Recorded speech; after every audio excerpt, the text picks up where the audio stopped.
Hello and thank you for joining the Sunday edition of Journalists Hangout. I'm Ayodele Uzubakun. Today on the program, ASUU kicks as National Assembly pushes for establishment of dozens more federal universities. Nigeria's debt stock rises to 39.5 trillion naira as the country borrowed 6.64 trillion naira service debt with 2.93 trillion naira in 2021. On Journalists Hangout Weekend Special, second Niger Bridge construction proceeding with impressive pace as federal government plans to inaugurate it in October. And later on the show, Chelsea and Real Madrid clash in European Champions League quarter-final as favorite Bayern Munich meet Villarreal. I'll be hanging out with Babajide, Kolade-Otitoju and Mayor Akinpelu. So if you're ready, let the hangout start now. Thank you for staying with us. It appears the physical and virtual spaces in Nigeria are now occupied by criminal elements who take us for a ride as a country. Many legal money lenders now operate online to inflict pains on Nigerians. But the Federal Competition and Consumer Protection Commission, FCCPC, in conjunction with related agencies, raided the premises of some illegal online money lenders in Lagos and froze their accounts. The CEO of FCCPC, Babajide Rukera, who explained the rationale behind the operation while featuring on TVC News program Business Nigeria, condemned the exploitation of Nigerians by unlicensed online money lenders. Let's hear from him. The concept of it fulfills a critical need in a society such as ours. And so we were monitoring and trying to make sense of it. But as like everything, as it rose, the collection practices were becoming more and more abusive. And so just trying to track the companies itself was a problem. By the end of last year, it had become essentially some kind of an epidemic. And so we engaged with what we thought were the key stakeholders, including those who are also reaching out to us within the government, like the ICPC, EFCC. We engaged the Central Bank, we engaged NICTA, and then the Human Rights Commission. We needed to develop a sensible and methodical approach to resolving this. And so we started meeting, developing the framework for intervention and also for regulation. Based on the information we had gathered, we knew about some of the businesses we had gathered, and we had started tracking them. But just finding them is even difficult. Physical locations were even difficult. They don't have addresses. So we're doing reconnaissance work for months and following, and sometimes you'd find them and just in preparation to strike, they would have moved again. And so we had gotten a court warrant for search and seizure.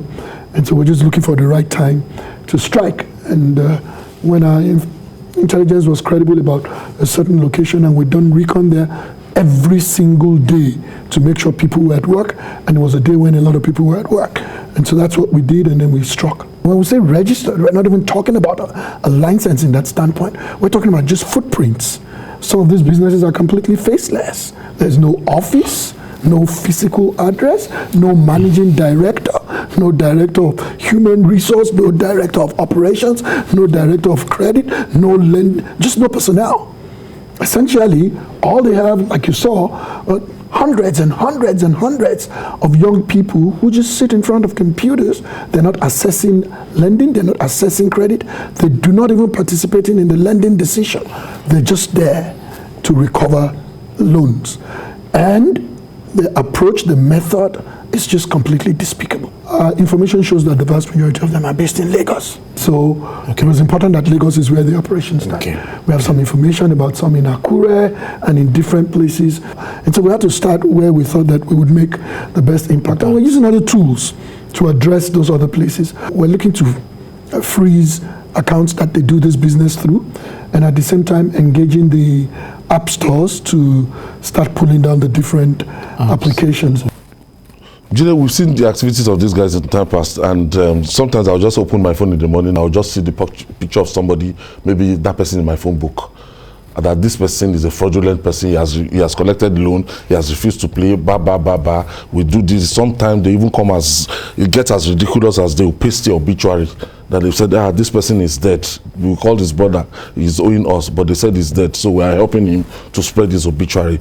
It has been very, very ridiculous. They are using all kinds of despicable methods.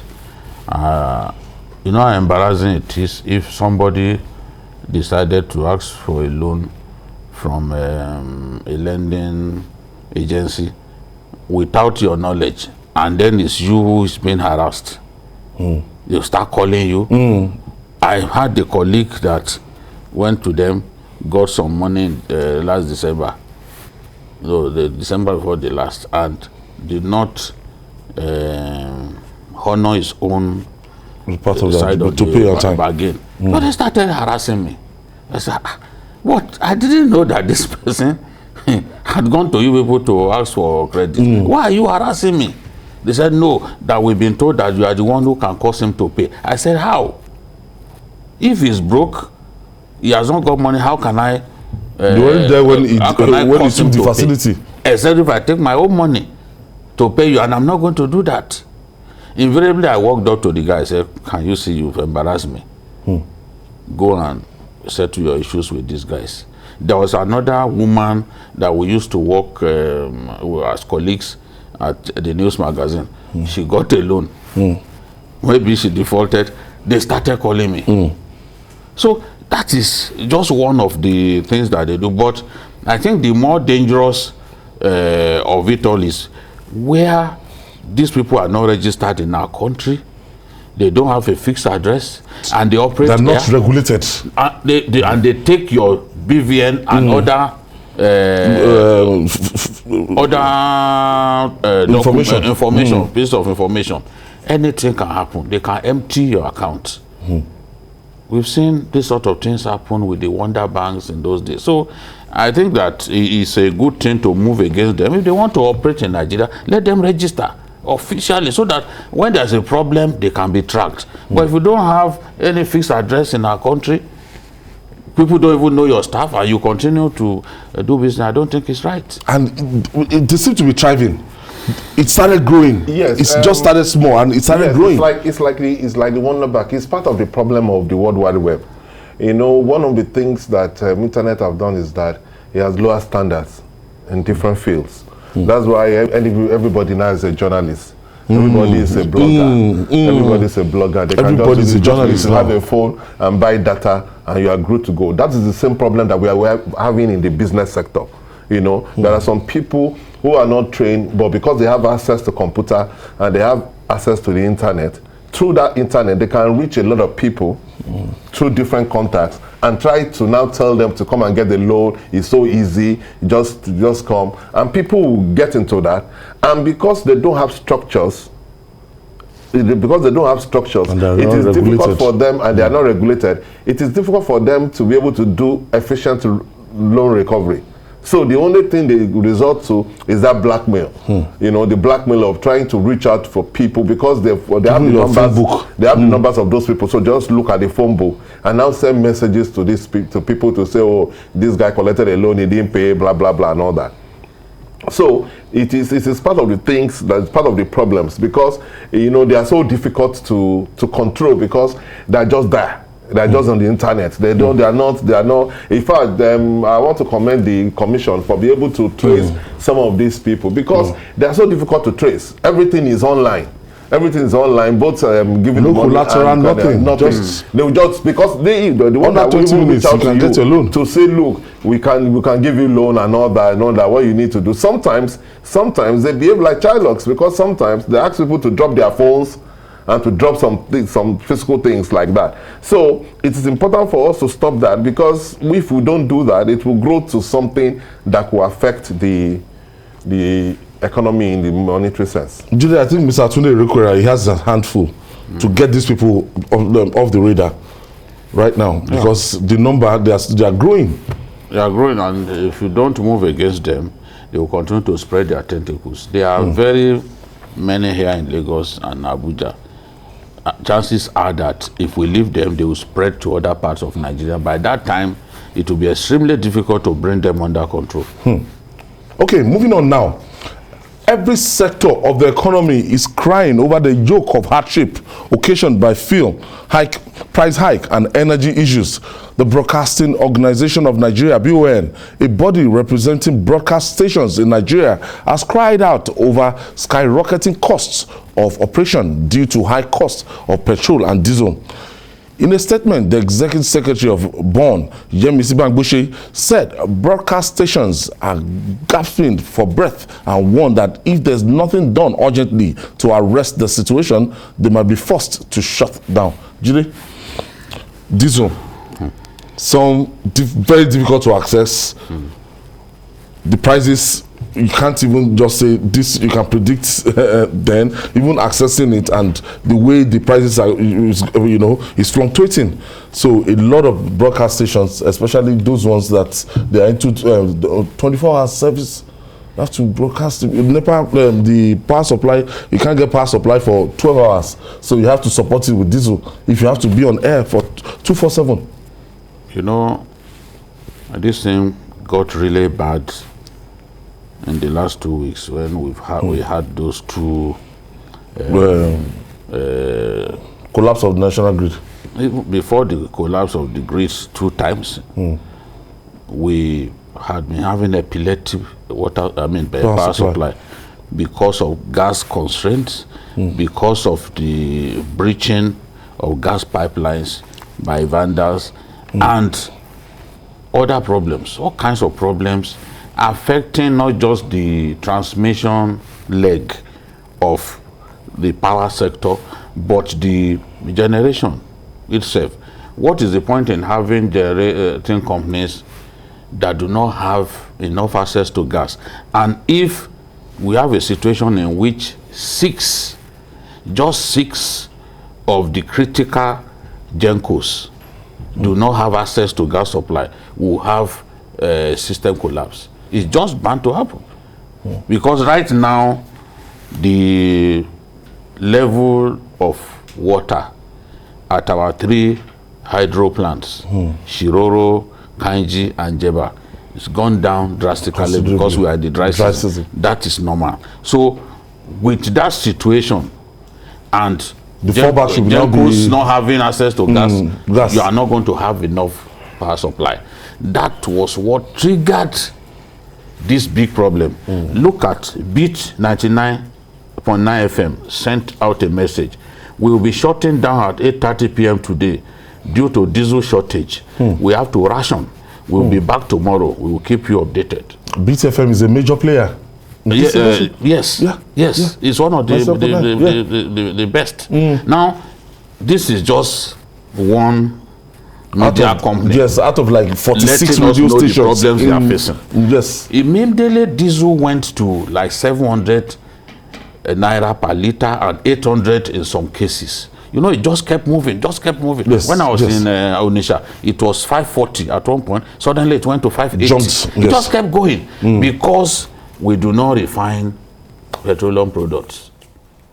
People talk about, it's because of Putin's... And they claim to have deregulated that industry. No, when they deregulate, and you are not refining, you are now reliant totally on the the price in the international market and the landing cost, because it's being brought in from those who are refining. You are not refining now.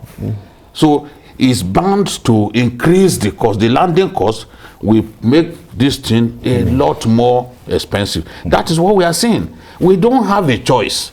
Those refineries, if we cannot get them to work and we are wasting money, the money we are wasting on them, we can build new refineries. So if we build new refineries, the cost of the cost of petrol and diesel will not be as high as it is. Definitely.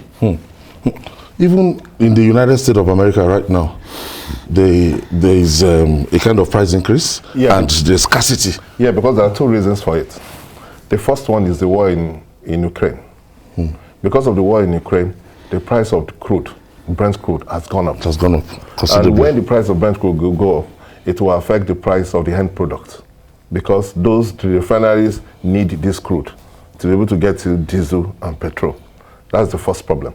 The second problem, has to do with the bad fuel that was imported. Because of the bad fuel that was imported, they have to abandon, they have to record the fuel and then started importing. Because they were probably the one, there was scarcity of fuel. Because there was scarcity of fuel, priority was given to jets that were bringing in fuel. So a lot of ships that were supposed to bring in diesel were now allowed to berth because priority was given to fuel. And because priority was given to fuel, there was scarcity. That was why the price kept going up, because only few people that have enough in storage, they're the ones that can sell. And when demand outstrips supply, in simple arithmetic, the price will go up. But eventually, the price will come down. You know, the 800 naira is artificial. But it won't come down to what it used to be because of what is happening in Ukraine. Because of what is happening in Ukraine, the price of crude is going up. And when it goes up like that, the price of diesel will also go up because it's deregulated. So it's not easy. Let's use TVC as a case study. You know the number of power generating sets that we've used and we've abandoned. And you can see the quantum of this thing that we consume. At a point in time, it was very, very bad before we used that. We sought other alternatives. The way to even look at it is, okay, there were days here when for 21 hours we didn't have public electricity. In this company. So you can imagine, and we have to keep the radio station and the TV station, we have to keep them. You want to be on air for 24 hours. Now, just imagine how many liters you will consume in one day. In one day. In fact, some of the very big media companies do up to 700 in a day. Yeah, and that's huge amount of money. Yes. So, at 700 naira per liter or even 800 is tough for people. And before now, they were complaining that before now, because of the value of the naira, broadcast equipment you have to buy, when you have to repair, that is when you discover that, look, the prices have gone up rapidly. Very difficult. So we are now approaching what happened in the print media. When suddenly the price of newsprint went up, and government was pleaded with that, look, do something, bring down the import duty, the duty on newsprint. They refused. Then suddenly too, vehicles that are used to distribute newspapers, because of the downturn in the economy and because a lot of our own plants here folded up, they had to pay so much money to buy vans for delivery. It got to a point that some newspapers were now sharing the same van. If you are going to Ibadan, okay, we'll give you our own. You collocate. Yes, they do. So gradually, newspapers began to die. Government deliberately, by its policies, asphyxiated the print media. They showed no mercy when they could have done something to say, okay, let's reduce. The information is important. Let's even say, okay, we are reducing the duty. Entreaties were made by Nepal. Government didn't listen. Newspaper so now newspapers, do you know how many newspapers have died as a result of that? If it now gets to the electronic media, as we are seeing now, when these people are coming, and taxation all over the place, local government will come for tax, state government will come for tax, an economy that is stagnant, yet we are about to tax people to death. I mean, it's terrible. Lagos presently, we have like 46 radio stations in Lagos, television stations, you can count them and to survive. And advert spend is going down. It's going down, yes. Mayor is an advert, I mean, it's a media baron himself. He can't compare what it used to be. Yes, because in fact, I'm scared for small-scale radio stations that are owned by young professionals who are just starting up. Honestly, you understand? They don't have... How they survive using diesel 24 hours is a miracle. So we should just pray that different segments, critical segments of our society will not collapse because of this, our economic situation. That's what we can only pray for. All right, it's another shining moment for the pride of TVC News and its flagship program, Journalists Hangout, backed another award for Television Program of the Year at the 2020 Gazelle News Lecture and Awards for its role in setting the pace in investigative journalism. At the event, our own Babajide Kolade-Otitoju also received the award for Journalist of the Year. TVC News' Nelson Netta was there. Mr. Jide It was another shining moment of pride for TVC News for its quality journalism. At the annual lecture and award night of the Gazelle News, an online news platform in Lagos, Journalists Hangout, which has become one of the most watched current affairs program on television for truth and accuracy, bagged the Good Governance Award for most impactful television program in Nigeria and Best Program of the Year. On behalf of the Gazelle News, I present this award, the Television Program of the Year, presented to Journalists Hangout, and is going to be received by no other person, by our erudite reporter and television hangout person, comrade. Comrade, Chief, Otuba, Dr. Professor Odogu Otitoju. I present this to you. Congratulations. Congratulations. And now, ladies and gentlemen, I hope... The Group Controller of Current and Public Affairs at TVC News, Babajide Kolade-Otitoju, also bagged the award for Best Journalist of the Year. They call me BKO, Babajide Kolade-Otitoju.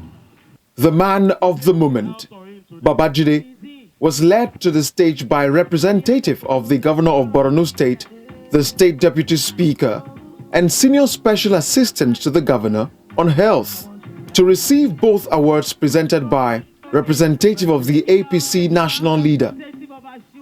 It gives me very great pleasure to be presenting this award by the Gazelle News, the Journalist of the Year, presented to our own, the researcher, the erudite, a blossom investigative journalist of repute, Mr. Babajide Kolade-Otitoju. Congratulations, sir. Congratulations. Congratulations, BKO.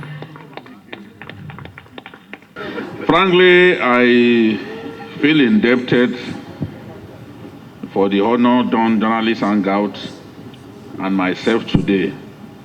Our goal is to see a better Nigeria, a Nigeria that we all can be proud of, a Nigeria that we can hand over to our children and our children's children. That can't be a bad Nigeria to aspire for. And that's why we do what we do. The publisher of the Gazelle News, Musbah Razak, speaks more on this year's award and the theme for the lecture, Good Governance. We believe that some people have done well, some organizations, some individuals, some organizations, and the only thing we can do to let them do more is to appreciate their effort. That's why we call it Good Governance Award. Governor of Borno State backed the Game Changer Award for Good Governance. I'm presenting the Game Changer Award for Good Governance to His Excellency Professor Babagana Zulum, the Governor of Borno State. Congratulations. Other award recipients included the National Leader of the APC, the Minister of Works, that of Interior, and the Commander of Rapid Response Squad RRS, Lagos State. For the Best Journalist of the Year, Babajide Kolade-Otitoju, this award is not just a recognition of good journalism, but a push to consistently tell the truth. You just have to keep doing this. Keep doing what the people want. Keep speaking the truth to power. Keep putting the problems that our people are facing on the front burner so that our leaders can do the needful. congratulations to us. The man added Odogu, he added Doctor, he added everything to Jide's name. So I have from the Gazelle that that Journalists Hangout. Congratulations, presented on the television program of the year. Thank you, Gazelle. And the other one, that's for Jide himself, that's Mr. Babajide Kolade-Otitoju, Journalist of the Year from the Gazelle News.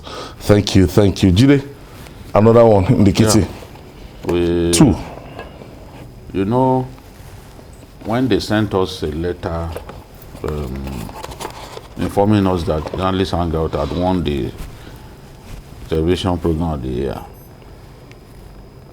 and I read through the letter, I saw that it was for a documentary that we ran on the high prices of tomato in our country. That controversial documentary. You know, when we posted that tomato was very costly and they were abusing us, I then said, okay, correspondents across Nigeria, file in your stories.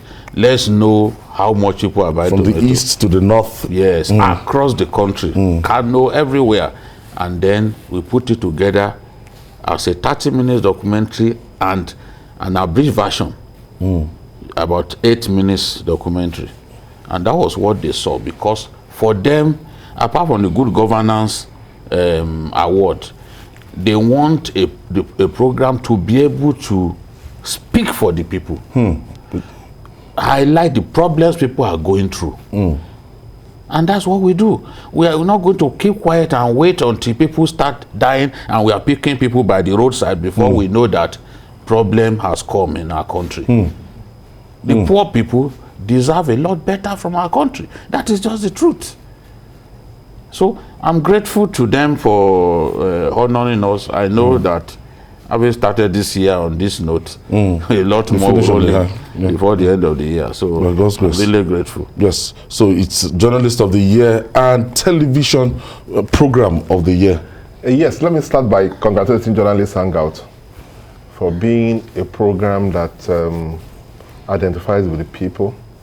Journalists Hangout is so loved. I have said that several times. Even people in diaspora seems to love the program more than those who live within the country. Yes, because every time they had the opportunity of traveling, there is no time in any country that I've stepped into that somebody has not walked up to me and tell me how they love Journalists Hangout. So I want to congratulate everybody involved in the program, because I know that there are a lot of people backstage, who are doing a lot of wonderful work. And the amount of work involved is enormous, because it's not easy to do a program for about 6 times a week. So I want to commend everybody involved with the program.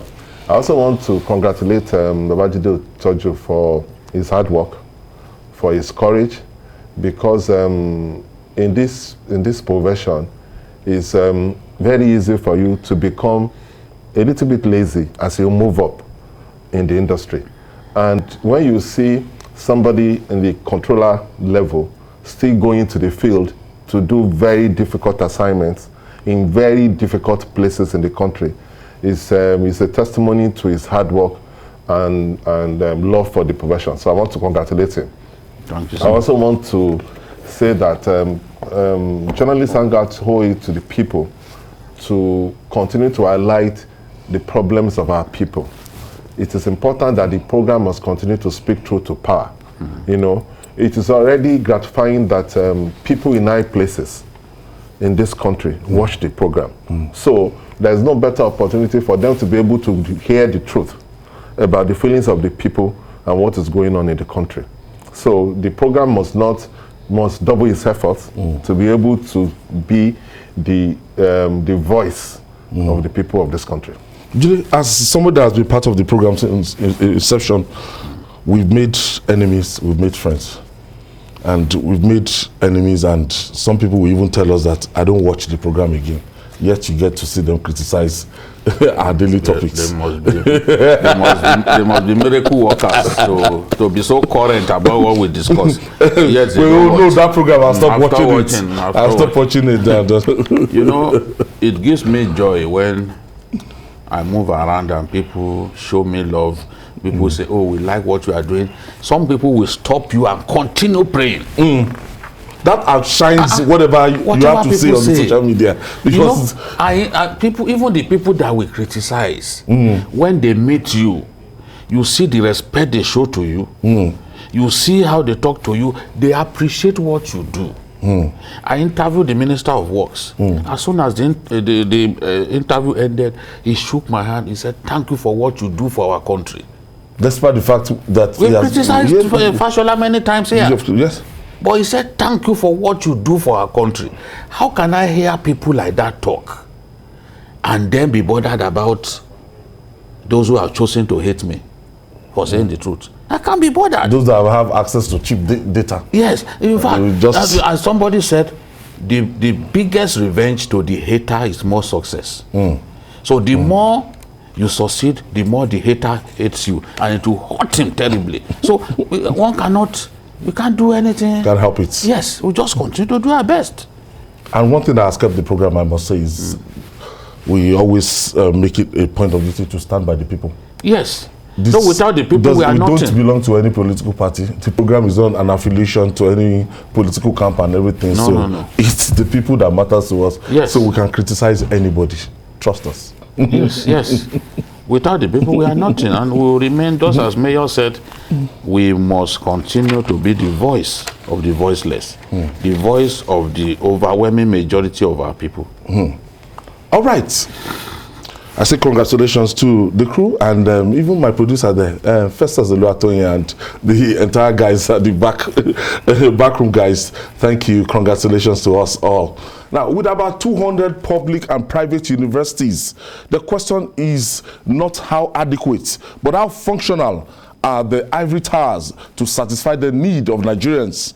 The Academic Staff Union of Universities, ASUU, has kicked against the initiation of new bills by the National Assembly for the establishment of new universities in the country. According to ASUU, there is no wisdom in pushing for the creation of new universities while ignoring the existing ones that are in poor conditions. Mayor, how I'm on ASUU do you think? I'm with ASUU on this one. No. Before we go to the merit or demerit, now look at our population growth.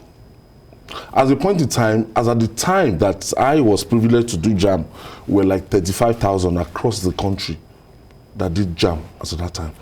Right now, 2 million people. I agree. Sit down I agree. But the difference in that one, the expansion, you should look at the expansion. You should look at the number of admission.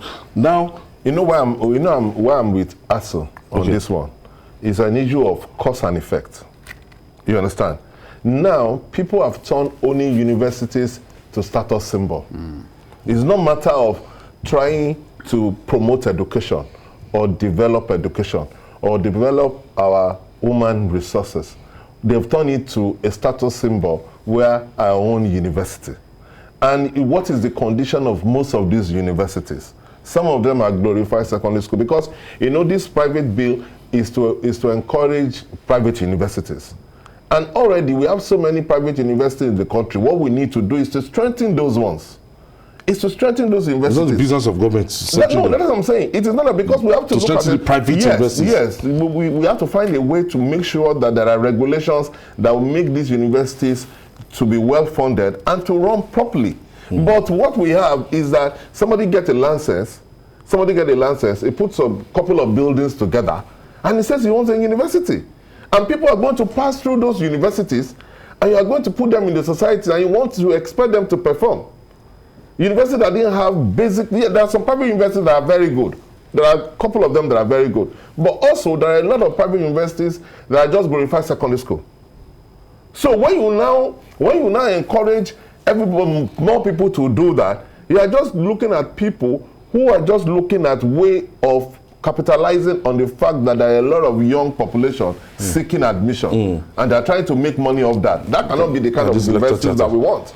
That cannot be the kind of university, because in standard climes, private universities are even better than public universities because they have a lot of trust, they have a lot of money to be able to build it. People pay, it's fee paying. You understand? Julie, we seem to be talking about quantity here, not quality. is, you see, the more federal universities we create, the more difficult it becomes to fund the existing ones. This is just commonsensical. Look, every year, there's always a budget for education. Our budget is rising, not in terms of what we allocate to education. Okay. Our budget is rising. I even thought that even in the COVID year, we would do what other countries were doing, cutting their clothes according to their size. But in our own case, we still increased the budget. At the end of the day, you are going to be borrowing money to finance that budget. So when you look at what is set aside to fund the education sector and federal universities, there is no way you can be encouraged to say, let us create more.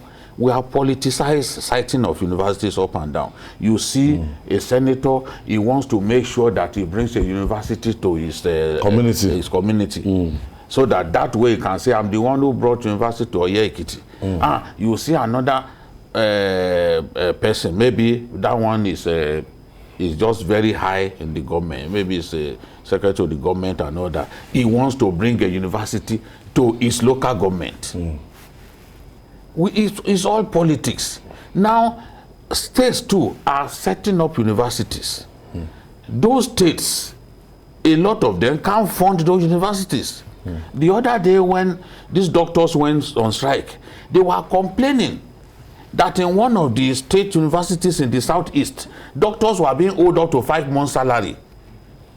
A man that you mandate to keep people alive, you are owing him 5 months' salary. Is that not madness? You are owing doctor,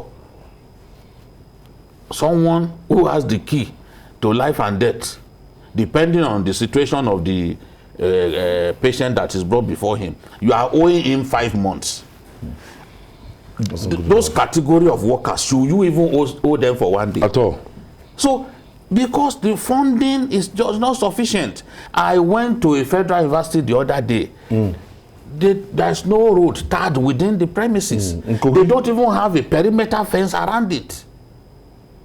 So with the VC now go and meet Yahoo boys and say, please, since we need this thing desperately, please give us money. We want to fence our school. That same university, once it's 5 o'clock, the school has closed.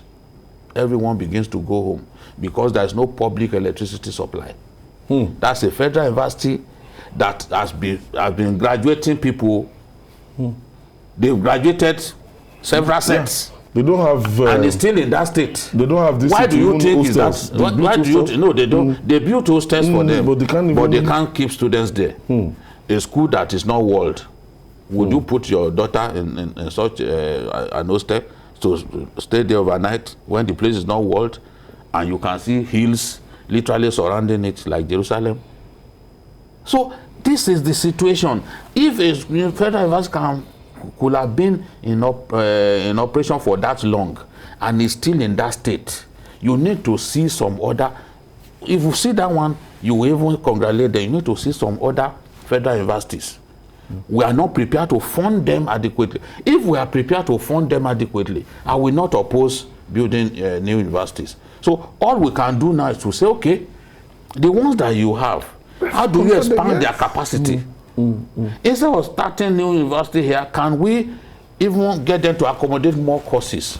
Can we expand the infrastructure there so that they can take in more students? Yes, that's what we need to do. You look at a university like University of Ilorin, they have a huge expanse of land. Yeah. At least when we were there, it was in terms of the expanse of land, they were the largest in the country. Federal university in the 60s, ABU, in Ilorin. So much land unused. When you are driving, you are going to, you are traveling out of Ilorin, up to Idofia, you see the fence of University of Ilorin. Their fence. You know, maybe at that time they could even fence their. We now have universities that can't fence their premises. Oh no. Oh, no. And we have every politician, the first thing he does in the Senate is to say, do you know how many had been turned down? A lot of them get turned down, yet Every year you see this kind of pressure coming. Yes, this is the thing. Fund them properly. That's the point. Mayor, so how do we do it? What we have in other sector, facing other sector, is what we are faced with in the education sector. You still want to fund the University of Lagos with 200 million naira per quarter. What the government should what they used to get, you know. What the government should do, you see, it's a matter of priorities. The same government that pays members of the National Assembly humongous allowances. It's the same government. It's a matter of priority. The same government that budgets huge amount of money for ASUU Rock Clinic, huge amount of money for traveling, huge amount of money for food and entertainment. So it depends on your priority as a government. The government should take education seriously. Yes. They should be able to fund education, allocate more money to education. That is the basic truth. You cannot have good education without money. So government should allocate more money to education, increase the infrastructures and capacities of the existing universities to be able to take more students. I used to tell people, when we were in University of Lagos, we eat jollof rice, chicken, ice cream, for 50 kobo. Mayor. That was the time. It's the same country. In the same country. 50 kobo. I didn't meet them. You eat jollof rice and chicken. I didn't meet them in that state. But my uncle told me that, in fact, what they used to do, they would, if they want to organize party, they would now buy, they will go to the refectory, buy a lot of chicken and food. They want to organize party. It was the same in this same country. Is that chicken? That's meal tickets. No, it's not meal ticket. Because the funding was better now. But as a people, as we start having, and we cannot generate enough money to be able to take care of our needs, you understand? Our priorities started changing, and people did not really value education the way they used to do. So we have to do that. Okay, I have my first caller. Dr. Darlington is calling us from Owerri. That's Imo State. Yes.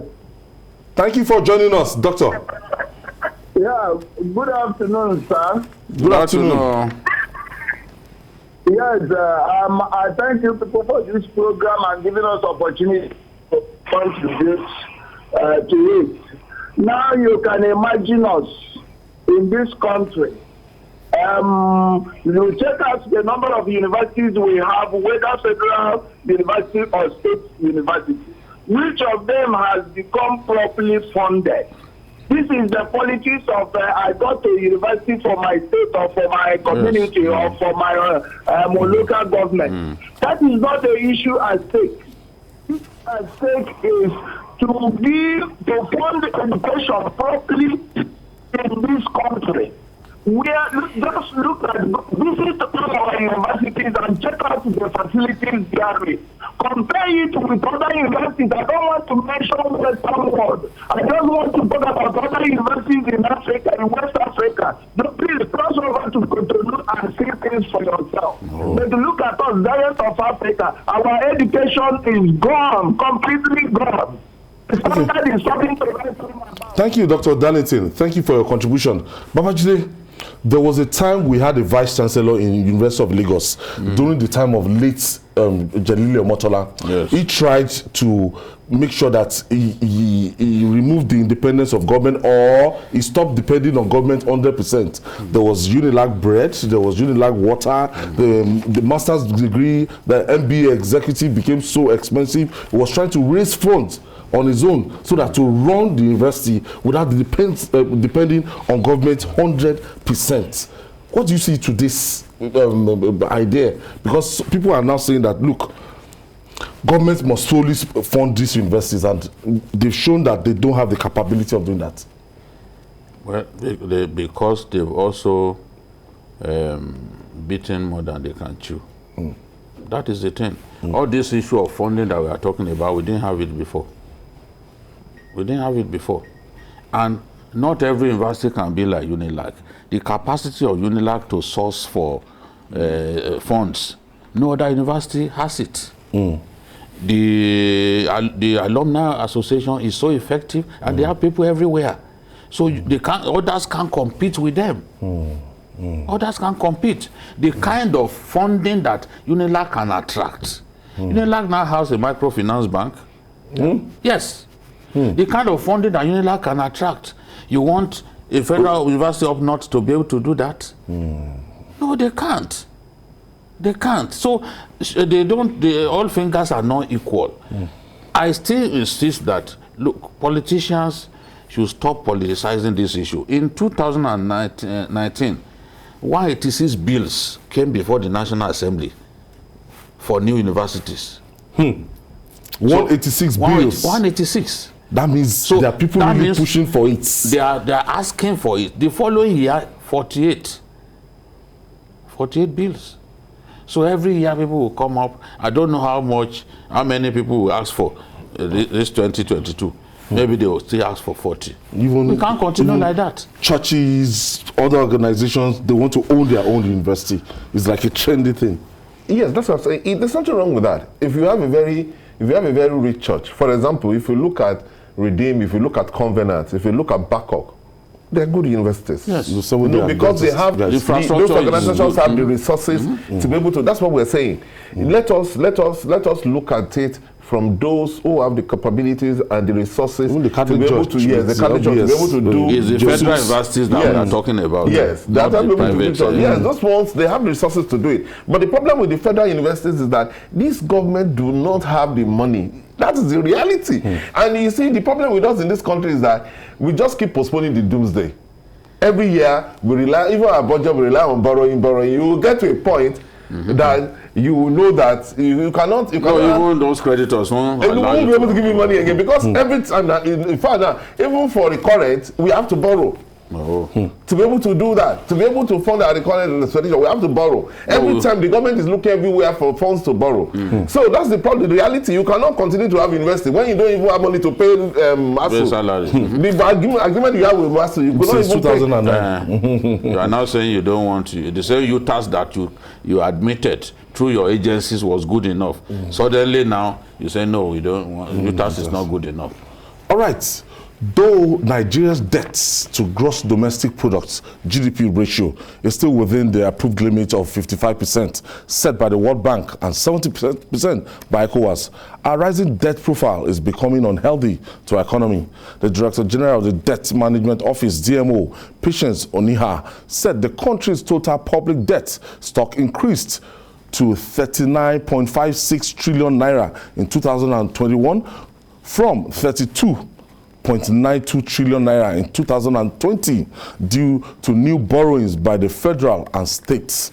This is taking huge toll on the economy as Nigeria spent 2.93 trillion naira on debt servicing payments in 2021.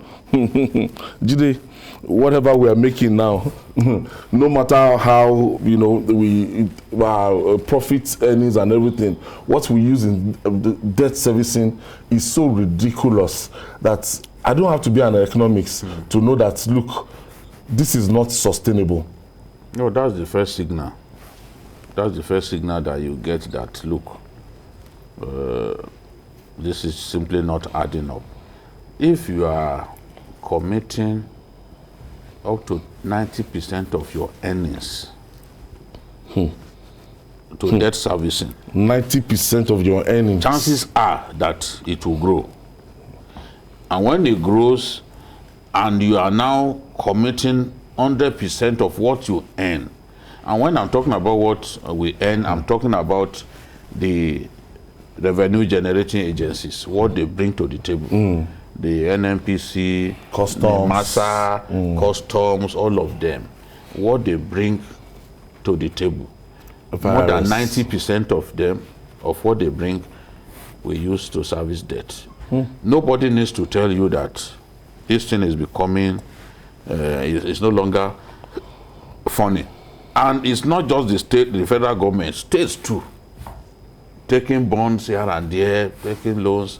There are some governors who can't live at it, ask themselves, like, look, to make money, shouldn't I look inwards? What should I do? They would rather go and take a loan. By taking that loan, you are simply passing the burden to oncoming generations. They don't want to face serious financial crisis. They want to solve such problems by simply borrowing. There are some states that need to look at even their overheads. Why are we paying this much by way of salaries to civil servants? Can we look within? Are we carrying dead woods that we need to just get off our wage bill? States need to look at that. Bola Tinubu once did that in Lagos. There are many people, both in the federal and state services, that do not deserve to continue to keep their jobs. As I've said before, use government patronage. Nobody will run a private company the way we are running Nigeria. We seem to think that, look, because Nigeria belongs to everyone, that we should just run the country the way we like. And why can't we tell ourselves that borrowing to pay salaries? I know some governors have borrowed money to pay salary, either from within our country, because this debt stock that we are talking about, they are both domestic and foreign. Some are taking loans from banks, Nigerian banks, to pay salaries. And we've had even the finance minister say that they are taking money from CBN to pay salary. I was shocked the day I heard. I didn't know that it was happening. Which will take us back to what Obaseki said. Because you can call it ways and means, you can call it whatever you like. It still does not bode well if you are taking money from CBN for the purpose of paying salaries. You have to look at that problem in the face. If you need to get some of these workers off the wage bill, you need to do that. Otherwise, you are postponing the evil day. Time will come when you won't be able to continue. It was never like this. Yes. Well, I thought the increase of crude oil in the international markets that will add to our own foreign reserve, and things will be, things will be better. It doesn't really now it's doing over. We're doing over $100 per no, it doesn't really per work barrel. It doesn't really work. It's even more difficult. No, it doesn't really work that way because there are different things tied to crude, no matter the price of that crude. The production, the one is the allocation from OPEC. There's an allocation as a member of OPEC that you cannot go beyond. That's one. We can't even meet our That's what I'm saying. We can't meet our that's the means of production. Because of different factors, a lot of times we don't even meet our allocation. Different types of time. So let me say that it's not bad to borrow money. You understand? It depends on what you are using the borrow money for. The richest man in Africa is Alhaji Aliko Dangote. He relies a lot on loans. He cannot build the biggest facility. He cannot build the biggest refinery in one of the biggest in the world without facility. One of the biggest in the world without facility. So borrowing money is not the problem. It is what we use that borrow funds for. If we use borrow funds for infrastructure, it is good because one, it will stimulate the economy, and then it will have a lot of knock-on effect on the economy. The problem we have is that we spend a lot of this borrowed money on recurrent expeditions and frivolities. It's just like an individual. If you borrow money from the bank and you use it to marry a second wife, you use it to buy a new car, you use it to buy a Rolex watch. That cannot generate wealth. That's what I'm saying. That's what I tell you, that you are going to visit, you are going to get to AMCON one day. It's a straightforward thing. That's the problem with Nigeria. We are borrowing so much that we are spending the money on a lot of frivolities that ultimately we are going to run into a problem. All right, please. Even my own idea is we can't, even for infrastructure, we can't keep borrowing money.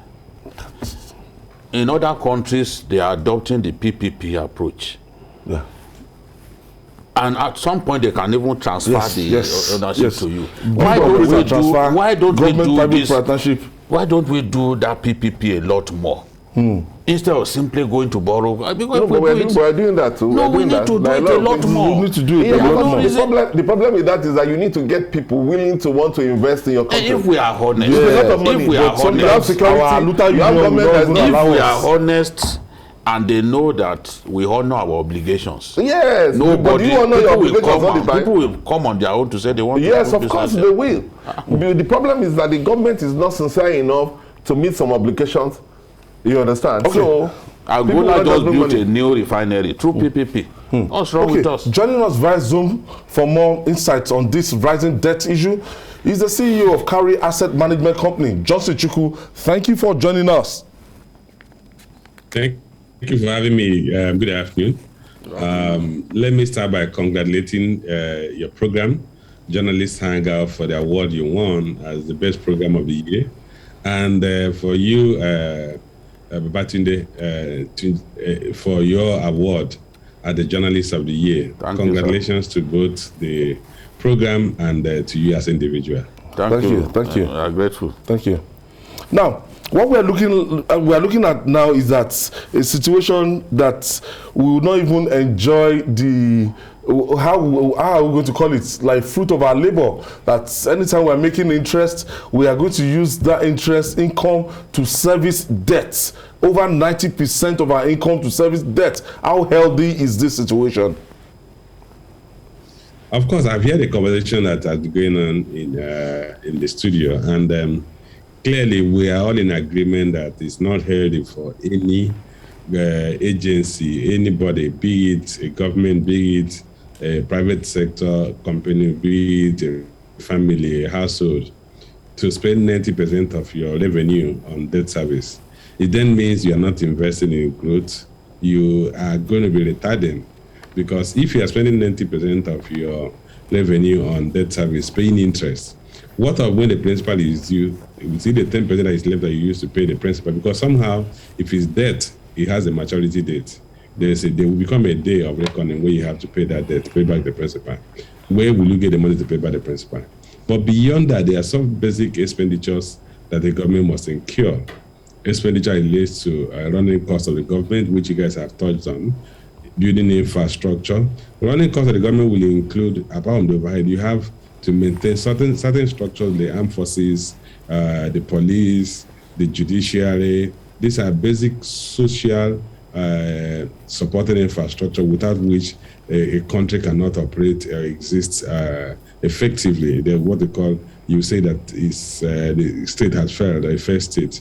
If you can't maintain an effective policing system, you can't maintain effective judiciary, you can't maintain effective military, then your country will be a failed state. These are what are among the things you need basic money to pay for. So if you spend 90% already on paying interest, where will you get the money to pay for these basic necessities? We are now mentioned the issue of education, healthcare, and then before you move to infrastructure, transport infrastructure, power infrastructure. I hear people complain about power supply. So these are symptomatic of a situation where the government does not have any money to do basic infrastructure because we are spending 90% on debt service. And this, unless that is reversed, this will worsen, because government ability to meet some of these basic needs is now lacking, and we are seeing gaps. And we are wondering why is government not be able to do its play its role as a government. It's because the monies that should have been used to do those things are now used to pay debt. And the debts are largely denominated in foreign currency. It makes things worse for us. Well, we have 40 billion in foreign currency, about 60 billion in local currency. About $38 billion dollars is what we have as total foreign currency debt. About $15 billion converted to dollar is in local currency component of the debt. The foreign currency is about 15 trillion naira, while the balance is local currency debt. So in effect, you have total foreign currency debt that's slightly above your current foreign reserve. Of course, we know you are not supposed to pay them off immediately. Some of them are concessionary loans, but they are debt. Many of them have interest on it, or all of them have interest on it. Some are very low interest rates. Yeah. But the core of the problem is that your foreign exchange is also declining. You have touched on the issue of crude production, which is now challenged. One, you have the OPEC quota. Now we're not even producing up to our OPEC quota. So, and then you have situations where even the production is taking place is part of the production sharing contract, which are produced in deep offshore, for which Nigeria gets minimal return. So in effect, the government ability to earn foreign exchange is now constrained. which may in due course, in future, not immediate, in future, make it difficult to pay interest on those foreign currency. We just borrowed last week about 1.25 billion naira from the international bond market that we borrowed at about 8.375%. So in effect, by the time you start counting for next year, your foreign currency debt would have increased at the minimum, as at today, has increased by $1.25 billion. And you still get counted. The Minister of Finance said they are going to borrow, tap the Eurobond market to fund petroleum subsidy. And that's another consumption you can't touch. You can't really see it. At the end of the year, you won't see where this money went into, because it has gone into consumption. It flows down the drain. So by the time you increase your foreign currency debt to fund subsidy, you further balloon your interest payment without any commensurate investment in fiscal infrastructure. So you are not increasing the capacity of the economy to produce goods and services, well as you have increased the burden you have imposed on the economy. And if this burden keep increasing, you're going to get a point where it becomes difficult to honor these obligations. Let's look at the issue of domestic debt, which seems to be going up. But there are a lot of states now that have resorted to borrowing, and they are not even economically viable to be able to pay back those debts. Well, if you recall, in 2015, when the current president, President Muhammadu Buhari, became president, he granted some form of forbearance to state government that were leveraged, that had borrowed in excess. And unfortunately, there were no limitations imposed on those states. So what happened was they had those loans transferred to the bonds were issued, federal government bonds were issued, and then they are now owing the federal government. And they were granted years, concessionary periods to pay back those loans. So what they did, immediately the loan left their books or their balance sheet, they now have the breathing space to go and borrow more. The key thing is that for every loan for forbearance or concession, there must be restrictive covenant that make it difficult for the person to go back into borrowing. It's like what former Governor Peter B will always say, that you have a drunkard, you go and pay his bills in the bar, and then he just goes back and start drinking again. So you must make sure that if you have to pay those bills for him, that you limit him or restrict him from going back to the bar to another binge. And that's what was missing when that good intended policy of the government was implemented.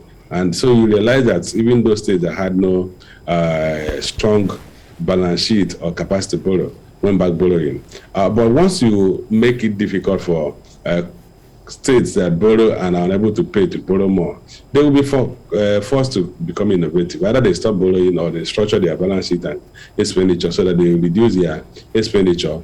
Or in the alternative, one of the things I have advocated is that where a state clearly fails to meet its obligation, the state should be allowed to merge with a contiguous state that is economically viable, so that you have, at the end of the day, you have strong federating units instead of what we have here, where the federating units are fractionalized entities created for the purpose of receiving federation allocation from the center. But the federation allocation had dried up, so we need to look at the structure we have and ask ourselves, is it still optimal?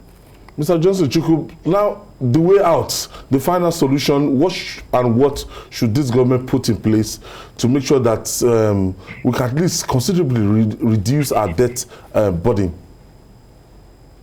Well, the first thing you do is do away with expenses that are not necessary, that are not absolutely necessary for the government to incur. There are expenditures today that the government is incurring that are not absolutely necessary. So if we eliminate them, that will reduce the weight that the government is bearing, the need for the government to spend money.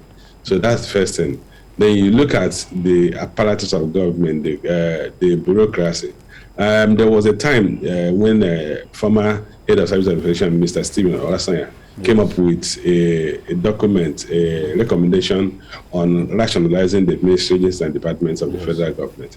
That has not been implemented. They may be need to implement. I've also heard you guys made reference to something of that nature where we need to reduce the government overhead. Then the third factor is that we need to, the government needs to pull back from some of the assets it's investing in, which I'm also happy you guys mentioned. The issue of building infrastructure, from budget allocation. Government does not have the resources to continue to build infrastructure from budget allocation. So we must consider seriously the issue of public-private partnership that will allow private sector to build this infrastructure and then maybe build, operate, and transfer.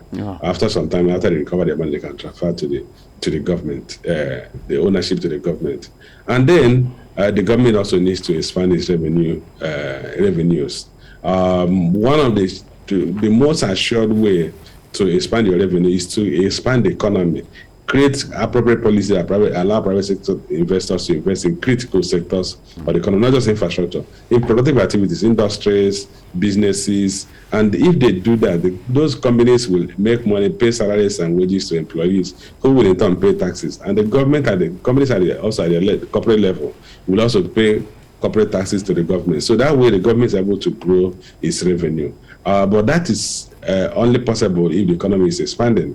Because if you want to insist on extracting more value from existing taxpayers, you're going to tax them to death. So the government should focus on what are those policies we need to put in place to ensure that the economy begins to grow and grow at a faster rate. So jobs are created, productive activities are taking place, and those companies earn enough revenue and profit to pay taxes to the government. So thank you, Mr. Johnson Chukwu, for your intervention. Johnson Chukwu is the CEO of Carry Asset Management Company. Thank you for your contribution on Journalists Hangouts on Sunday. My pleasure. Thank you. Thank you so much. We have to just manage this economy better than, we're doing right now. I'm happy that he also alluded to the fact that we can't continue to borrow money for infrastructure. We can't continue to depend on budgetary allocation to fix infrastructure. We need to do it the way it's been done in other countries. If an African country can build a refinery from the scratch through PPP, what stops us from doing it? When people trust us, they will do it. They will come here, agree to do business with us, and in the end, they will transfer to us. But we are not, we all want to award contracts all the time, not to award contracts. And we have individuals that can finance these projects within the country. In fact, there are some projects that you cannot, given the fact that even the budget is shrinking, you will not find that money. Look at Lagos-Ibadan Expressway, Abuja-Kano Expressway, and this second Niger Bridge. We have had to go and take money from Abacha loot, and the Sovereign Wealth Fund. We have had to take money from there because that the Abuja-Kano Expressway alone is 700 billion. Wow. How much is allocated to Ministry of Works in our budget every year? This completely strips what is allocated to Fashola for works. So we can't continue along this path. If there's big infrastructure, for example, get the PPP, look for the PPP model. At the end of the day, you don't need to spend your resources. You can then free such resources for education and other areas of the economy that need it. You know why there is problem in that field? There's problem because of corruption within the system. It's not as if those who run our economy don't know these things. They know. For example, we have 4 refineries. If you remember, during the time of Obasanjo, before Obasanjo, the refinery in Port Harcourt was concession to Dangote and Otedola, and it was reversed. From that time till now, that refinery has not worked. They've spent so much billions doing turnaround maintenance that we don't see. The staff allocation, they collect salaries. So it is the corruption. They know that government has no business doing business. You understand? It is very difficult for government agency to be efficient when it comes to business because of corruption, bottlenecks, bureaucracy, all kinds of problems. Yeah, so it is always better to allow businessmen whose business is to do business to do these things. And I agree with the private-public partnership. It works. It can work. But nobody wants to bring his money. It's not charity. It must know that you must be able to live to the agreement that we have with them. We always cancel the deal. Yes, because another government will come and we just unilaterally I change did a lot of things. movats in the aviation sector. That was what we did now. We brought equipment, brought everything, then we came, we said, Mavis, we said no more. So who will come and do business with you?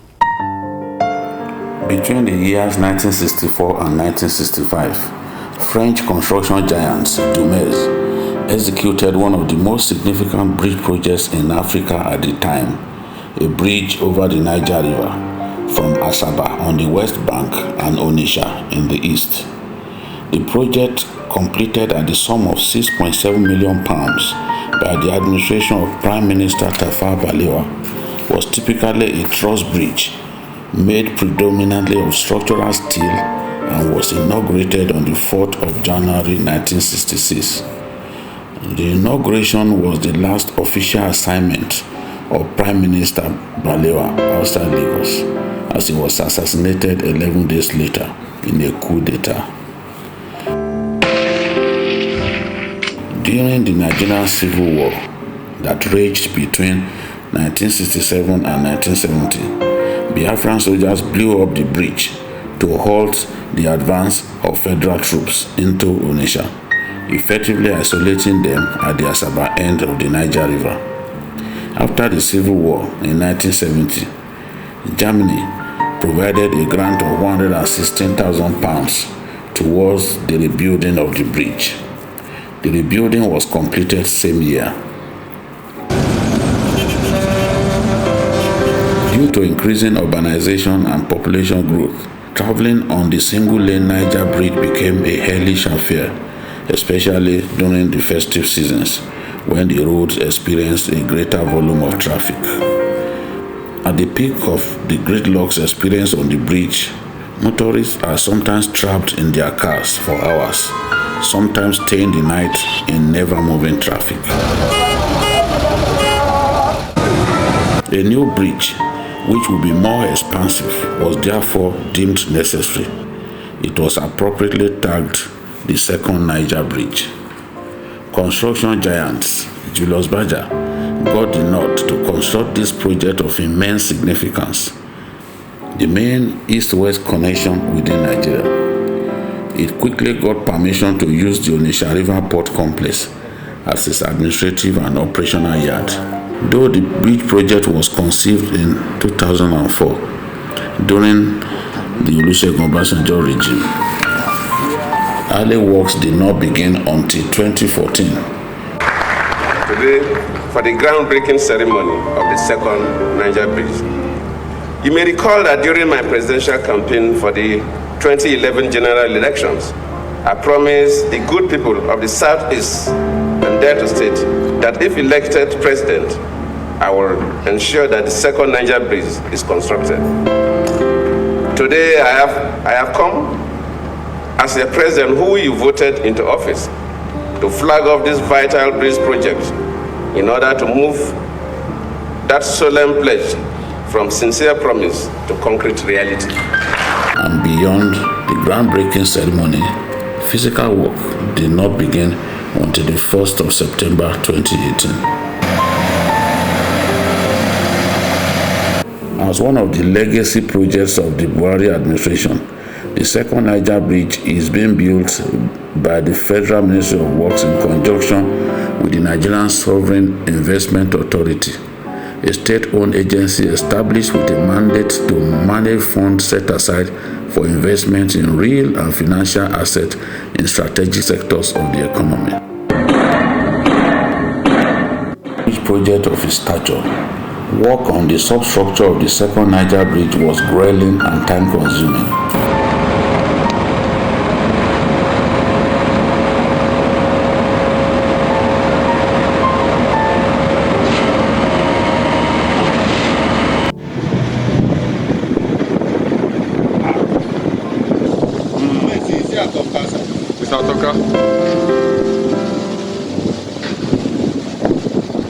There are 25 2-meter diameter piles in each of the 3 axes of the bridge's navigation channel.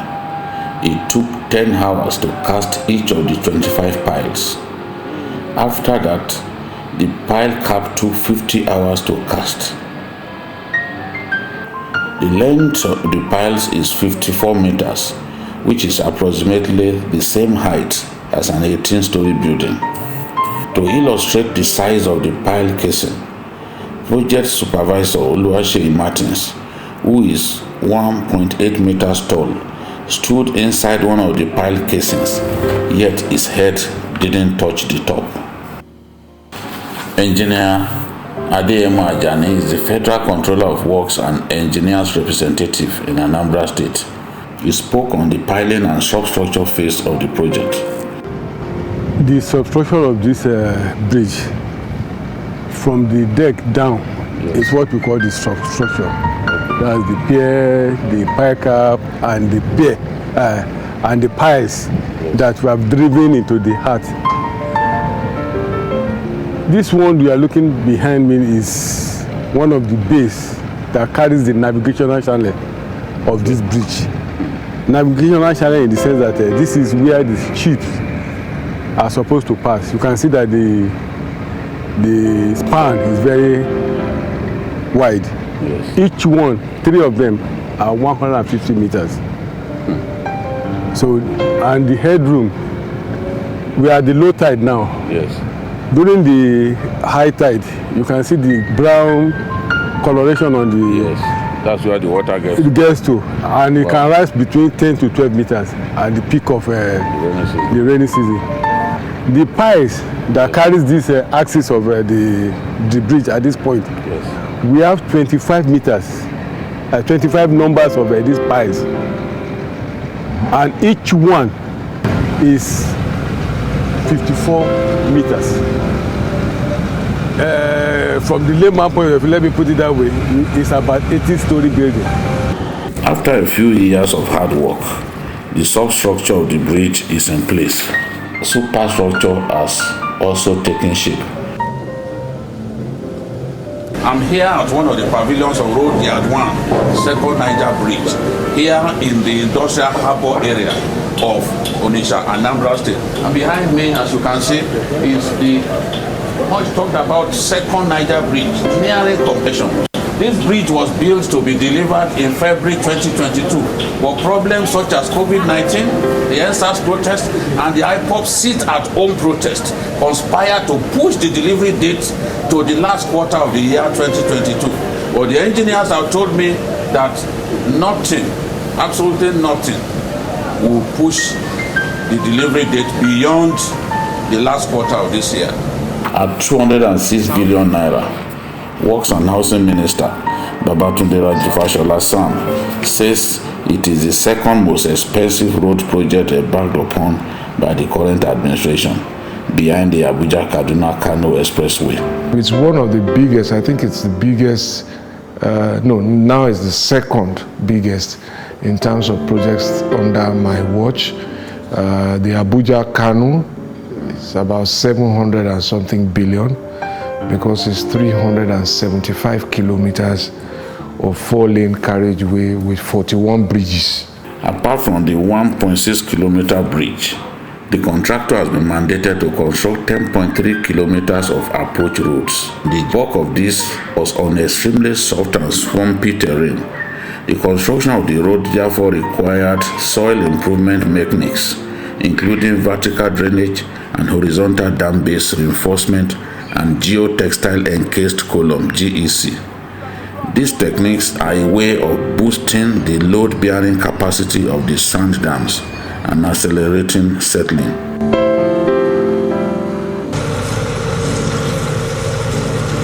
Works Minister Babajide praised President Muhammadu Buhari for the progress of work on the Niger Bridge.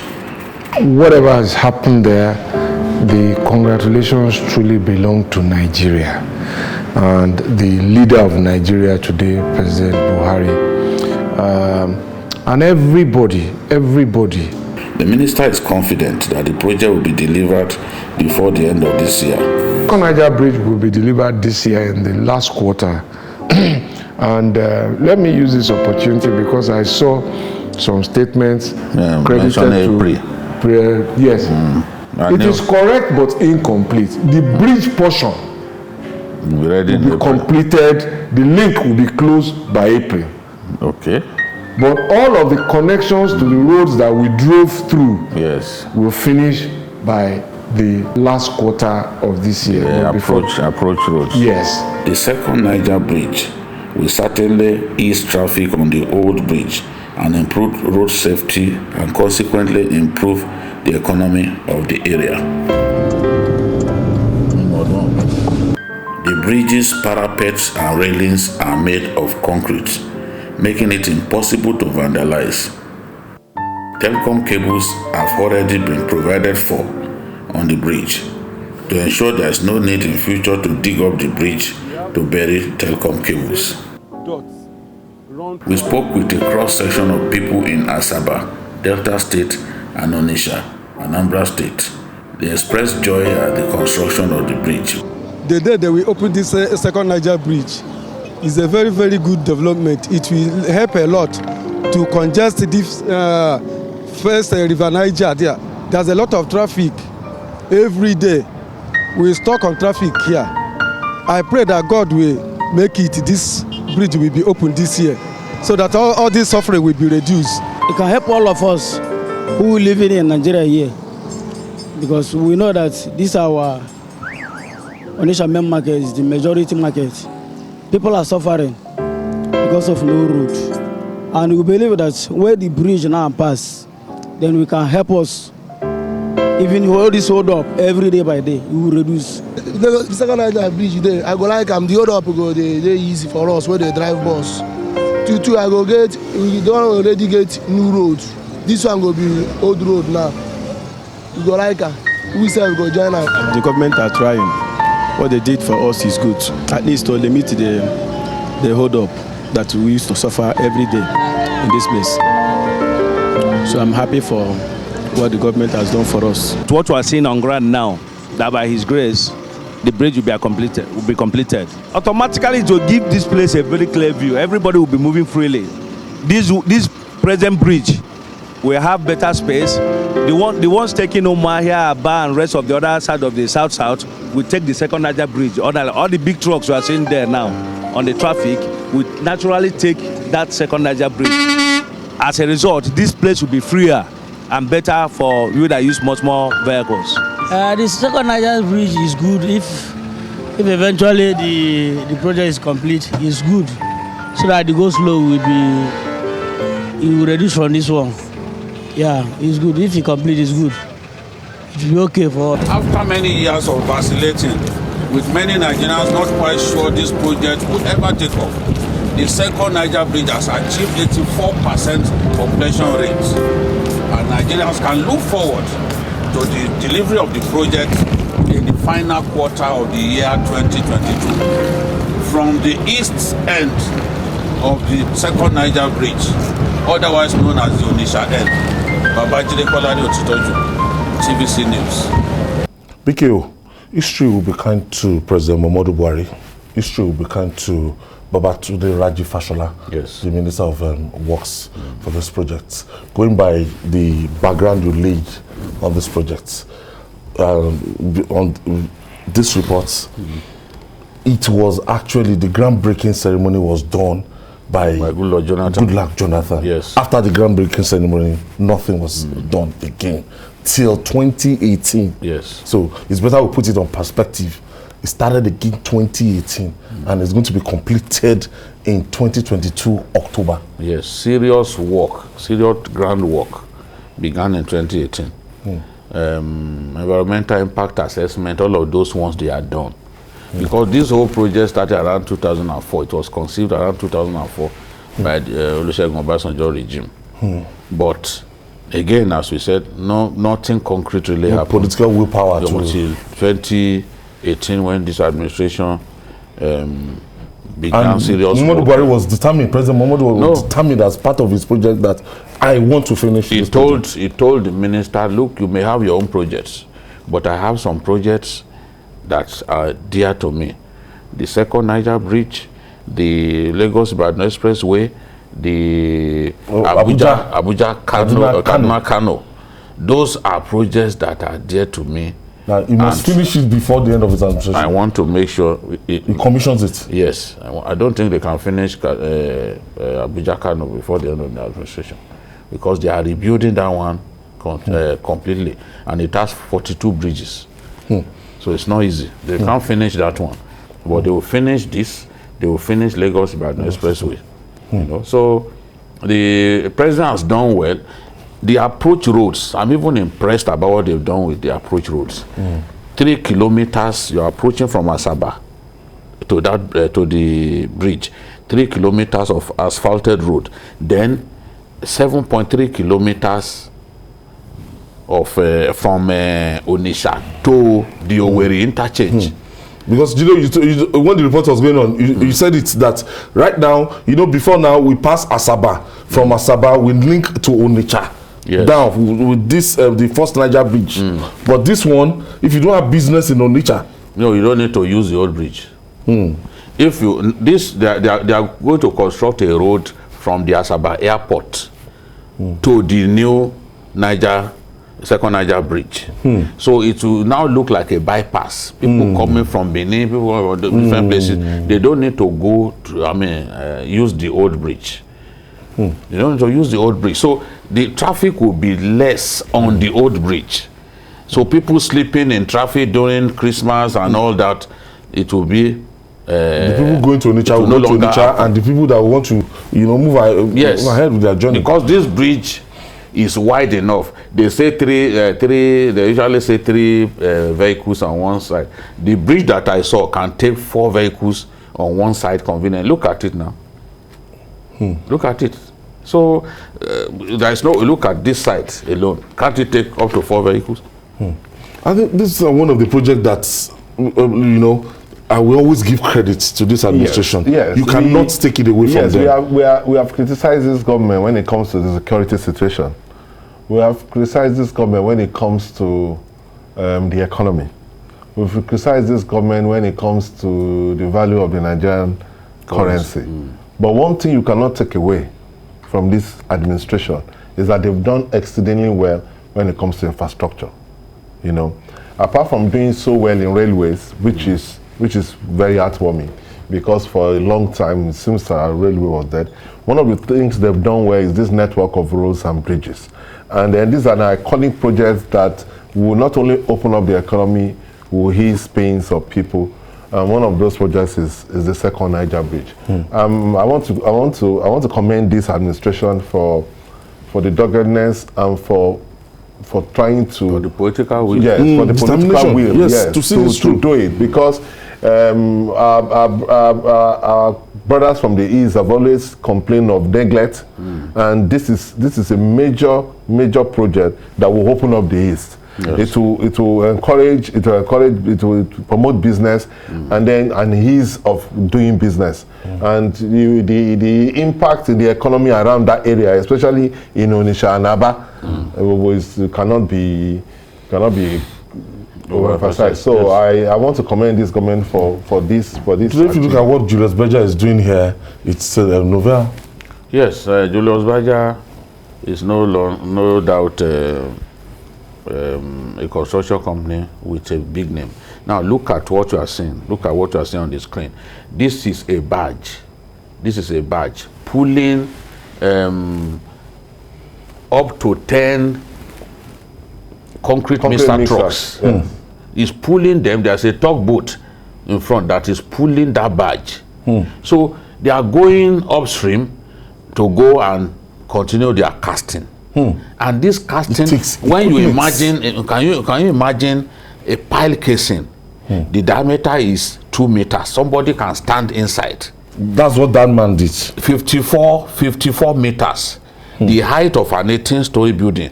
That is what they are driving into the ground. The height of an 18-story building. Yes, that's 54 meters. That's something what like this. Yes, they are driving it into the ground to do. And then they will not so that they can provide. And it takes 10 hours to make each. Yes. According to your report. Yes. In the end, then the wow. Look at it. You can see they even measure the. So that will be driven into the ground, and they will pour concrete. 18 stories. So that the bridge can have a very good substructure. That's what they are doing. Wow. Wow. Look at him, he's standing inside it, and you can imagine somebody is 1.87 meters tall, standing inside it, and his head was not touching the roof. So it's, and if you look at what is involved, the number of people that will work on this site, of course, the employment, more than 5,000 people at a time. Although the work is nearing completion now, so some of the people are no longer needed. You know, but the number of people engaged for this project, yes, at a point about 5,000 people. Then they also used, Julobaja tried something for the first time. It is called geotextile column, whereby they use textile material. They first lay textile material before now compacting the sand. You know, so with that, the moisture that is usually generated that damages road, this textile material will absorb it and ensure that the surface is protected, so that the road can last, and then it reduces the time that you spend on sand filling. They also, there's another one that they do whereby they bring this the pile casing. They will now put a bag, something like a jute bag, also made of textile material. They will pour the sand in it and drive it into the ground. When they drive it into the ground, they will vibrate it and remove the pile casing. When you stand on that point, you think you are standing on a stone. So in an area, maybe in an area like TVC now, they could have up to 100 of such that they've driven into the ground. So it protects the area where there's serious swamp. That is what they do. So when you are standing anywhere you are standing, it won't be like shifting sand. It also prevent erosion that at the edge. Yes. To the naysayers, there's nothing to say again. No. People used to say that these pictures were fake and all that. This is obvious. That's why I wanted to go there. This is obvious. And I want to commend you for going there, because you see, anything it's important for us whatever the government does. to accept when government has done something that is commendable. We have to give them credit. They've done very well. 206 billion naira. The government and the Minister of 206 billion. Yes, for doing this. This is very commendable. And like I said, it's a major game changer in the East, because Onitsha and Aba are major commercial centers in the East, and this will ease the will provide ease of doing. It's not possible for you to be passing that first Niger Bridge without spotting this bridge. No, you spot it far away. It is 1.7 kilometers downstream of the old bridge. So when you stand on the old bridge, you are looking at it at the other side. You are looking at it to the right of the old bridge. You are looking at it, and it's 1.7 kilometers if you measure the distance between the old bridge and the new one. Just looking at it, 1.7 kilometers. So it will look small to you, but the bridge is there. Wow. But many people have not gone there because it's positioned at the end, at the back of town. So, and some of the approach roads have been constructed on where Onitsha used to have their main refuse dump. So you can imagine the soil was already bad. That's how they had to use that geotextile column. And a land that's going to be told? Yes, they've already constructed it. I can't wait for October to come. Let's see the commissioning that in our lifetime, that this kind of monumental project can be. And the beauty of it is in that completed that Owerri interchange. You see, they've done it in such a way that if you are going to Owerri, just turn to this side. You are going to, you know, the way it's very beautiful. You are standing and looking at the interchange. It's very beautiful at that point. All right, and finally on Journalists Hangouts on Sunday, maltreated encounters are with soccer fans in the quarter-final stage of the 2021-2022 UEFA Champions League. Holders Chelsea FC of London were drawn against 13-time champions Real Madrid of Spain. Favorite and 2020 champions Bayern Munich of Germany take on the 2021 UEFA Europa League winners Villarreal of Spain. In other quarter-final sparring, La Liga champions Atletico Madrid will play last year's runner-up and Premier League champions Manchester City, while six-time champions Liverpool face Portuguese side Benfica, who last won the European Cup in 1962. 1962. That's a long time. That's a long time. Before my parents got married. A long time. Okay, let's start from what we're seeing here, this pairing. And when you want to see, it's as if the final before the final. When you are talking about what is going to happen between Chelsea, to see the two of them. Yes, the quarter-final between Chelsea FC of London, drawn against 13 times champions Real Madrid, and we accept that Real Madrid is not that kind of team that you used to see before. They always do well in the Champions League, but the last two editions they've not done particularly well. The departure of Zinedine Zidane and they always the English teams have shown their supremacy against Real Madrid in very recent years. Manchester City and Liverpool, Chelsea, even Chelsea last year. You know, Manchester City, Chelsea. So, but when you watch that Real Madrid team play, there is an improvement over their performances of last year, and it's also down to some of the additions that they made. You see a quality player like Alaba. Alaba is experienced. You know, he started playing for Bayern Munich as a very young boy. You know, he could play across any position in that defense line. Yes, Alaba is a Nigerian, but playing for Austria. You know, he could play any position on that back line. He could also play as a defensive midfielder. So his coming to Real Madrid has really improved the team. And you see someone like Vinicius Junior. Vinicius Junior was like the Brazilian version of Rashford of Man U. So much talent, but extremely poor decision making. You know. But today, Vinicius Junior's decision making in the final third has improved. You can see that he has grown as a player and he has become much more effective for Real Madrid. And then their striker, Benzema, in the last 2 years has shown himself to be one of the best players in the world. Benzema he didn't pick up during the days of Ronaldo. No, because there's always been under the radar. They've given him a responsibility. Since Ronaldo is not there, the team, the attack is built around him. So he's now firing on all cylinders. In fact, you saw, and then even in the French national team, you know, he was out of the team for some time, you know, over a disagreement. And he came back. He came back and he did well, enabling France to win the European Nations Cup the other day. So when you see some of these improvements in the Real Madrid team, you want to believe that against Chelsea, it's not going to be like their encounter of last season. The Chelsea will be meeting a much more improved team this time. Mayor, I want to talk about Atletico Madrid and Manchester City. Manchester City is going to meet a tough customer in Atletico Madrid. No, not really. Atletico Madrid is not very good this year. They were lucky to have passed, to have defeated Manchester United. You know, Atletico Madrid is anchored on solid defense and playing you on the counter. But when they meet a team like Man City, they're going to pass them out of this world. So I can be very sure that out of the Man City, the way Man City play will give Atletico Madrid problem. Where I say problem is the Chelsea Real Madrid game, because Real Madrid, when they play the Champions League, they become a totally different team.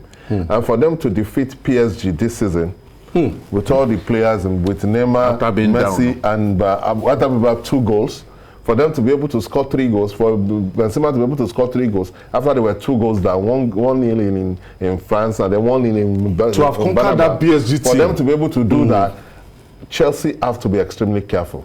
My money is on Real Madrid. Real Madrid will meet Man City in the semi-final, and Liverpool will meet Bayern. I see a Man City Bayern final.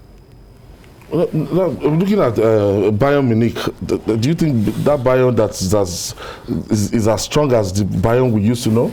They are still, very strong. And in the Champions League, they always do well. And they still have Lewandowski. So Lewandowski is the best scorer in the world currently and the best footballer in the world, in my view. Your view? Yes. Well, he's the reigning. It's reigning. So, if not because of COVID, he would have been World Footballer of the Year. And Ballon d'Or winner. But he would have been Ballon d'Or winner, you know, because. So I still think that on current form, he's the best player in the world. He scores great goals and he's doing well with his team. So Bayern always do well in the Champions League. You know, and they have a solid team. Yeah, they have a very solid team. Yes, they have scorers. Look at this boy Gnabry, the former Arsenal boy. He got to Bayern and became a completely different player, scoring goals. And if Lewandowski can remain uninjured, you can be sure that they are going to be very difficult for anybody to beat. Very difficult for anybody to beat. So, as Mayor said, it could be a Man City Bayern Munich final, because I know that Man City, they have the players, they have the team to take care of Atletico Madrid. If Manchester United were a scoring team, they would have eliminated Atletico. And although Atletico beat Liverpool home and away in the Champions League, but I don't think that team, because they're not very good. You know, that time they won the La Liga. We're not giving Real Madrid an opportunity to enter the final. No, because the winner of the Chelsea Real Madrid will meet the winner of Man City, and so Man City, either Chelsea or Real Madrid will meet Man City, and my money is on Man City. In fact, my money is on Man City to be in the final.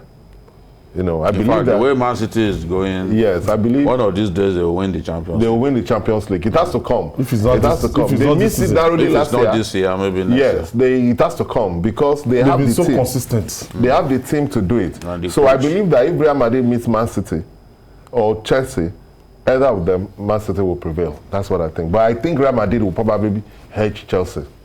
I think they have the players to do that as well. Why was Manchester United eliminated this early? Well, I don't think anybody expected them to even go beyond this point. I agree that Atletico had been shambolic, but you look at Man U's season, Man United season, they are not supposed to even go this far. But football is not mathematics. Look at Villarreal that Manchester United beat at home. You know, beat 2-0 at home. That same Villarreal defeated Juve 3-0 at home. So to qualify for the next round. So, but I think that for Man U, their season has ended. They should now focus on rebuilding, get a good coach.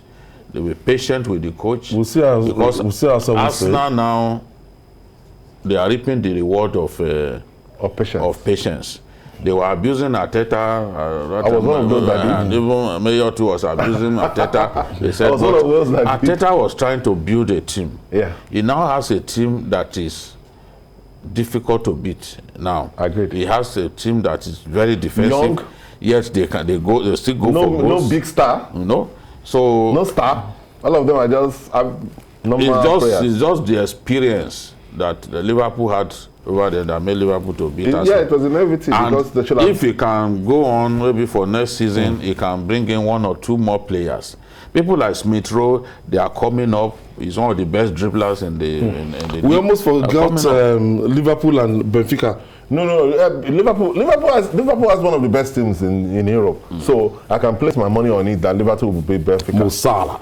Liverpool will beat Benfica. They don't have any problem. They'll be too good. They don't have problem with Benfica. Where they have problem will be Liverpool Bayern. That's going to be a masterclass. Liverpool and Bayern, because both of them have a complete team. You know, when you look at the spine, when you look at the spine of the team, Liverpool has very good defense. They have very good midfielders, and they have very good forward line.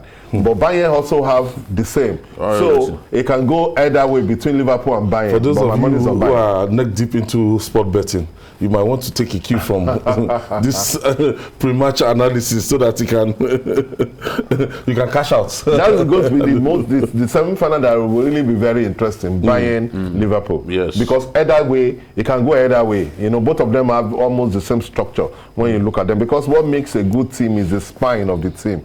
Your attack, your midfield, your defense. And when you look at Liverpool, they have very, very good, and they have depth. You know, like in their front line, they have 5 very good players. You know, and their midfield is very good. And they just bought a player, Luis, who is doing well. Yes. So it can go either way in between Liverpool and Bayern.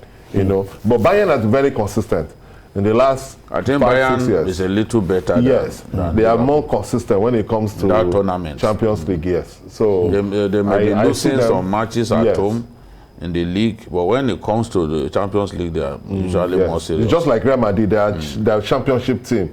They raise their game when they want to play matches like that. Real Madrid, even when Real Madrid had these 3 straight Champions League, that have never happened before. It's not as if they really had a fantastic team. Barcelona was dominating La Liga at that time. But Zidane was able to make them to win back-to-back. And they win it for 3 years straight. Which, even in the early 2000s, which is unbelievable. When they had Ronaldo and the rest of them, they were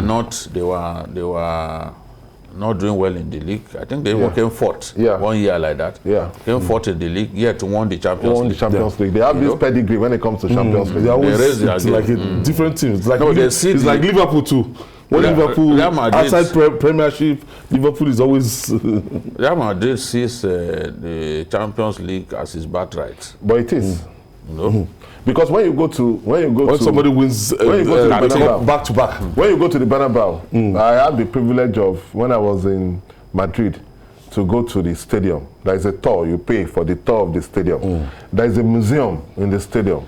There is a museum for their trophies and all that. And when you watch on screen how they celebrate their Champions League, they believe that it is theirs. You know, as champions of Europe, they won it more than any other group. And different times in history, they've always won they were the first to even win it back to back. Yeah, so they own the Champions League. They own the Champions League. All right, we want to say happy birthday to Osiare GKB, that's Garika Edubalo. Oh, really? GKB is there. So today's birthday. Oh, that's nice. Happy birthday, Osiare. GKB. Yeah, let me say birthday to my very good friend. We saw a couple of days ago, he didn't mention it, you know, because, you know, as a Badon man, he doesn't like to spend money. But when we finish this program, we'll call him. We'll call him. Yes, we'll call him, because we were together a couple of days ago, and he didn't mention that his birthday is very close because he didn't want to buy drinks. But we'll make sure I'll force him to do that. And I say congratulations again to Babajide, Kolade-Otitoju and Journalists Hangout. And it's nice to be back home, Jide. Yes, we thank God. We thank God for sparing our lives. Welcome back from the United States. I hope your course yes, we want to has helped us to improve you in many ways. You'll see this back. We want to see the improvement demonstrated. Otherwise, you are going to be fined. You know, when I entered the studio, I saw that there was something different about him. I didn't know it was the US film. That's why I bought the glasses. You know, yes, you know, the glasses is part of the packaging. The glasses is part of the packaging. And his behavior is a little bushy. He's a bad guy. You know, that's, yes. Like, you know, they call the bears gang now. They always like their bears to be like this. And I don't know what it signifies. But they call themselves bears. I can't wear it.